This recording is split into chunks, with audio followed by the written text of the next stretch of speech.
Hey, welcome back to my garden. I'm really excited to share my latest project with you. It's an edible hedge. I've been waiting for quite a while to do this, but I wasn't able to get my hands on the plants until this year.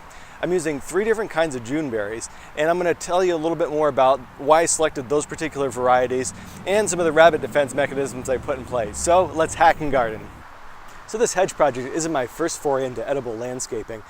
I kind of have this romanticized idea of being able to plant all these edible crops in my yard, vegetables and fruits, and have a fresh supply of produce and not have to buy any. Well, it hasn't quite worked out that well, but I've been cultivating this berry patch behind me for several years, just starting out with wild brambles at first, and now I've replaced everything with commercial disease-resistant varieties that should give me berries from basically the beginning of July on through mid-September. And what I hope to accomplish with this project is fill out that whole area by my neighbor's fence and get some really tasty produce from it as well.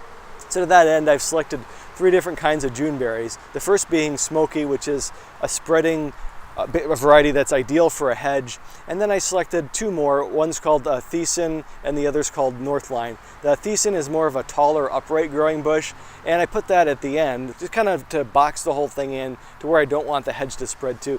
And then the Northline is supposed to be slightly less spreading than the Smoky, and I put that on the other end. The advantages of not having the spreading all over the place, as well as a couple different kind of berries, should be nice to have. So I've actually got the plants already. I've got them from a place called Raintree Nurseries. So let's go take them out of the box and get to planting.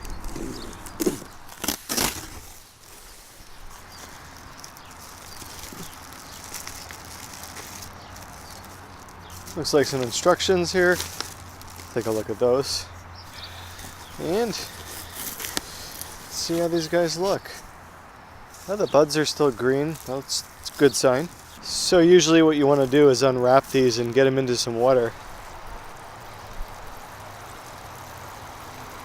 No sooner than I finished my watering, I noticed a couple rabbits snuck in. These little menaces caused me a whole lot of trouble, and I guess the neighborhood cats are sleeping on the job again. Now you may be saying to yourself, well, hold on a second, Hack and Build. I like rabbits. They're cute and fuzzy, and I can't say I disagree with you there, but they destroy everything. Take a look at this blueberry bush here. It's pathetic. The rabbits have eaten it down to the ground not once, but twice. And how about this apple tree? They had all the bark around the base of the tree. Yeah, the tree didn't survive. That's why I'm using this little green fence around it. And getting back to my hedge project, I definitely needed something to protect my plants. And rather than use that green fencing material, I decided on these 3-quart containers from the Dollar Tree. They're a little bit easier to use. All you gotta do is cut the bottom off and then put them into place. I tried a few different ways of slicing off the bottoms, and I found a serrated knife like this bread knife. It worked the best.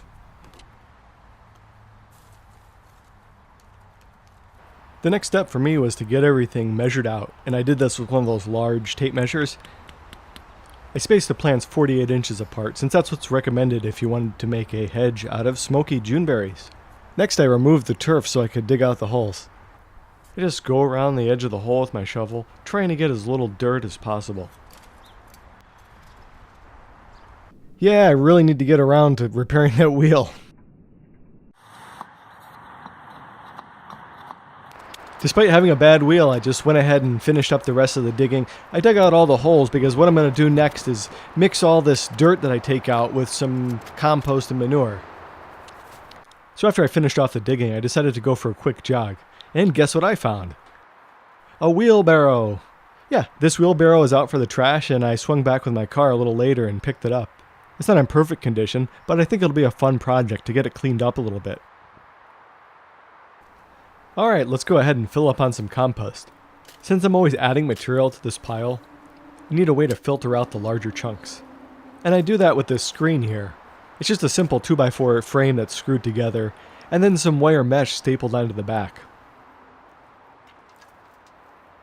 It's really easy to use too. All you gotta do is shake it up, yeah! Once I had a good amount of compost, I went back and mixed it up with all the dirt that I had taken out, and then went ahead and filled in the holes. I kind of tamped it down a little bit as I went along because the mixture was kind of fluffy and just didn't want it to settle out too much after I'd been done planting.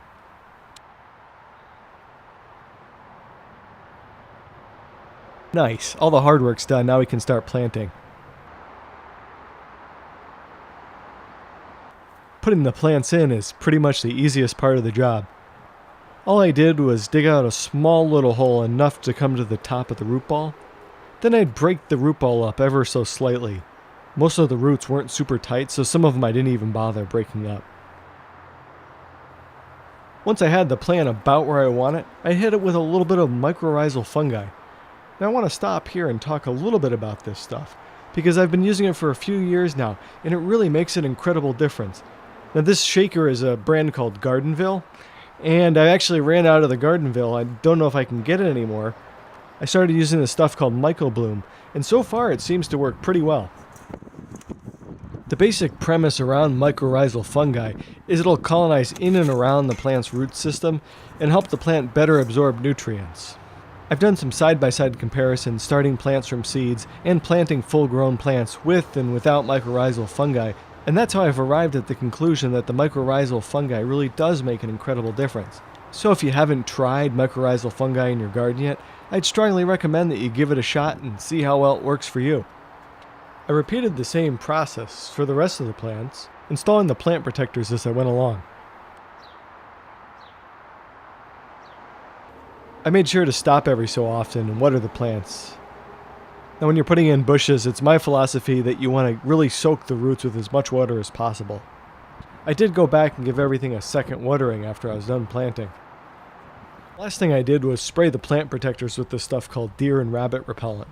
It's hard to say how well this stuff actually works because I've been spraying it all over the yard and I've still seen rabbits showing up. So if you have any opinions on this, whether it works or it doesn't, definitely let me know. Here's how things are looking about a week later. All the plants are alive and producing little green leaves. Skipping ahead until today, which is exactly 3 weeks to the day since I planted everything, things are still looking really good. Everything's got green leaves, nice leaves coming out, and there are really only a couple plants that aren't doing as well as the others, but they're getting there. There's one weird one that seems to have one stem that's another species of plant, and I'll probably remove that at some point, but for now I'm just going to leave it. Overall, I'm really happy with the quality of the plants and how things are going so far. I have the feeling I'll be eating berries in no time. And that's all there is to it. Hope you enjoyed this video. If you did, subscribe for more hacks, builds, and gardening videos. We'll see you next time. Cheers.